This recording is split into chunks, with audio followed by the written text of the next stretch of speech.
The camera soars over a cityscape at dawn, then sweeps down to a remarkable sight, a once abandoned lot transformed into a vibrant community garden. Children tend to plants alongside elderly mentors, while scientists in lab coats collect samples near traditional healers preparing remedies. This is where our final story begins, not in pristine laboratories or ancient forests, but in the heart of transformation itself. Sarah Williams never planned to change the world. Growing up in foster care, shuttled between homes, she found solace in the tiny patches of green that sprouted through concrete cracks. Those plants, she says, watching children harvest vegetables they grew themselves, they taught me something crucial. Life doesn't just survive in difficult places, it transforms them.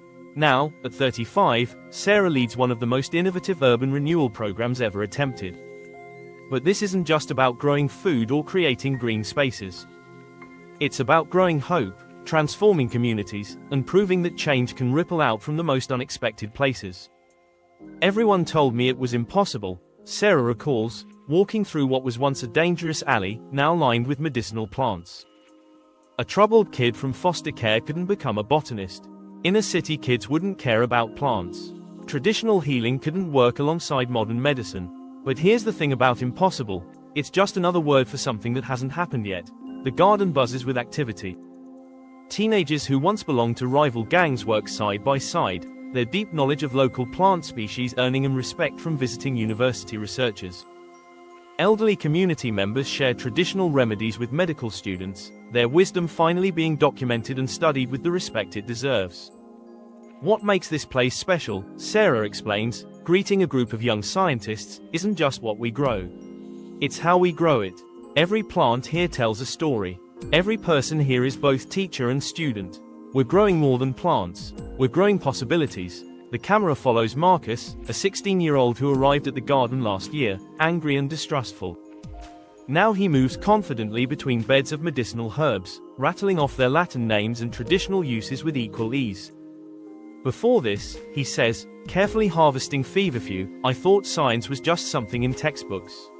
Now I see it's everywhere. It's in how plants heal, how communities grow, how change spreads. Sarah watches him with quiet pride. Marcus reminds me of myself at that age. Lost, angry, looking for somewhere to belong.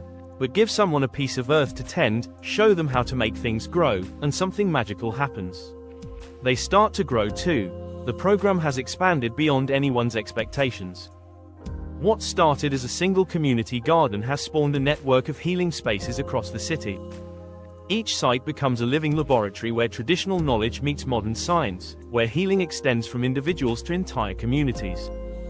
Look at this, Sarah points to a plot where indigenous medicinal plants grow alongside modern hybrid varieties. Traditional healers told us these plants work better when grown together. Our scientific studies confirmed it, they actually enhance each other's medicinal properties. It's a perfect metaphor for what we're doing here. Different kinds of knowledge, different ways of healing, all growing stronger together. The camera captures a meeting between community elders and university researchers.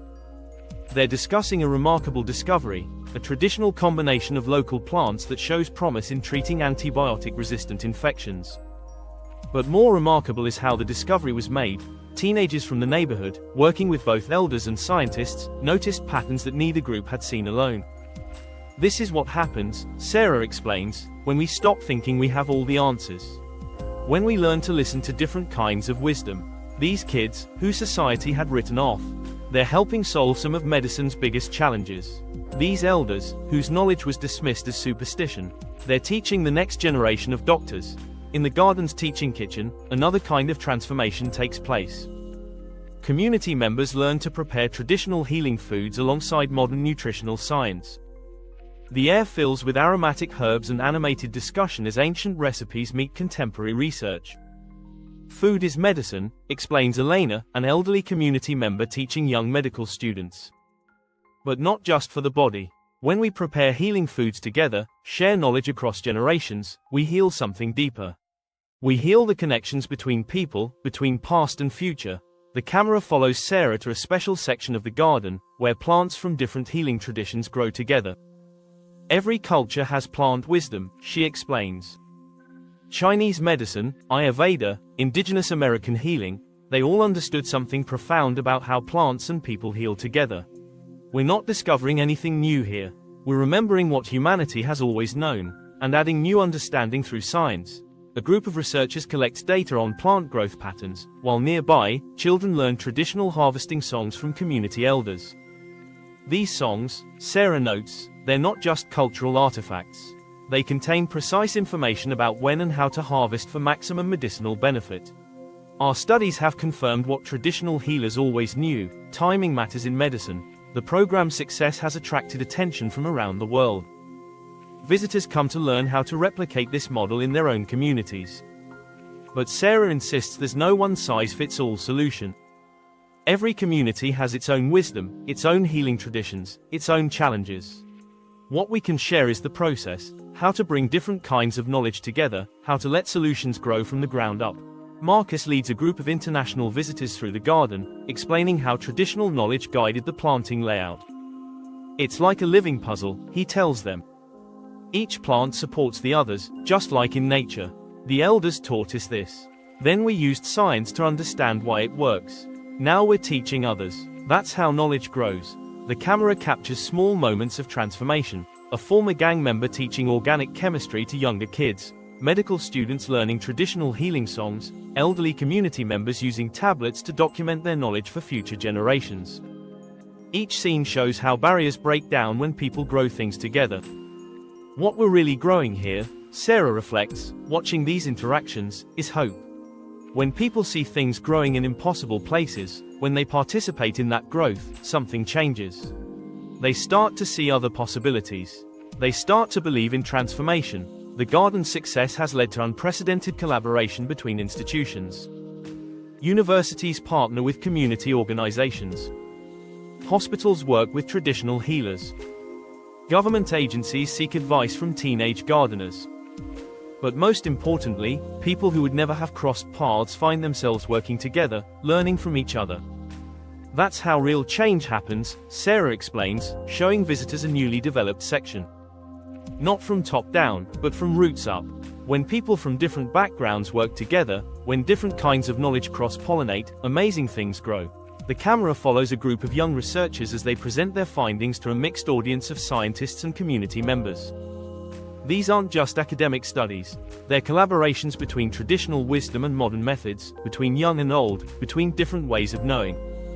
Every discovery here, one young researcher explains, comes from listening to multiple voices. The elders tell us which plants to study. The scientists help us understand why they work. The community shows us how to use them. Everyone contributes. Everyone learns. Sarah moves through the garden's quiet corners, where meditation spaces sit alongside experimental plots. Healing isn't just about medicine, she reflects. It's about creating spaces where people can grow, where different kinds of wisdom can flourish, where hope takes root and spreads. The program's impact extends far beyond plant medicine. Crime rates in the neighborhood have plummeted. School attendance has soared. Community health indicators show remarkable improvement. But the most significant changes are harder to measure: the restoration of dignity, the rebuilding of community bonds, the renewal of hope. Look at these kids, Sarah gestures to a group of teenagers conducting sophisticated soil analyses. Society labeled them at-risk youth. Now they're teaching university professors about sustainable agriculture. That's what happens when you give people a chance to grow something meaningful. The camera captures the garden at sunset, when the medicinal plants release their strongest fragrances. Community members gather for an evening of storytelling, sharing traditional knowledge alongside scientific discoveries. Young and old, scientist and healer, all contributing to a growing body of wisdom. Every story shared here, Sarah explains, becomes part of something larger. We're not just preserving traditional knowledge or conducting research. We're growing new ways of understanding healing itself. Marcus joins a group of younger children, teaching them how to identify healing plants. Before this garden, he reflects, I thought my future was limited. Now I'm helping others grow theirs. That's the real medicine we're making here. The camera pans across the garden's many sections, the research plots where new discoveries emerge, the community spaces where knowledge is shared, the quiet corners where individual healing happens. Each space represents a different facet of transformation. What we've learned, Sarah shares, watching the day's activities wind down, is that change is like these plants. It starts small, takes root in unexpected places, grows stronger when different elements support each other. Most importantly, it spreads. The program's success has inspired similar initiatives around the world. Communities from different countries send representatives to learn, not just about growing plants, but about growing hope, about transforming impossible places into gardens of possibility. But here's what's most beautiful, Sarah says, showing visitors the garden's newest section. Each community adds its own wisdom, its own traditions, its own understanding. The knowledge keeps growing, keeps evolving, keeps spreading. As night falls, the garden takes on a different character. Some medicinal plants bloom only in darkness, their fragrances carrying ancient wisdom into the modern city air. Young researchers work alongside traditional healers, documenting these nocturnal changes, adding new understanding to ancient knowledge. This garden never sleeps, Sarah explains. Like healing itself, it's a continuous process. Every moment brings new growth, new understanding, new possibilities. The camera captures final scenes, children planning tomorrow's plantings, elders sharing stories with medical students, researchers and community members discussing new discoveries. Each interaction represents a small ripple of change, spreading outward, touching more lives. People ask me if I'm proud of what we've grown here, Sarah reflects, looking out over the transformed space. But that's not quite right. I'm grateful to be part of it, but this garden belongs to everyone who's contributed to its growth. Every person who's shared knowledge, planted hope, helped others grow, they're all part of this living story. The episode ends with a dawn scene, coming full circle.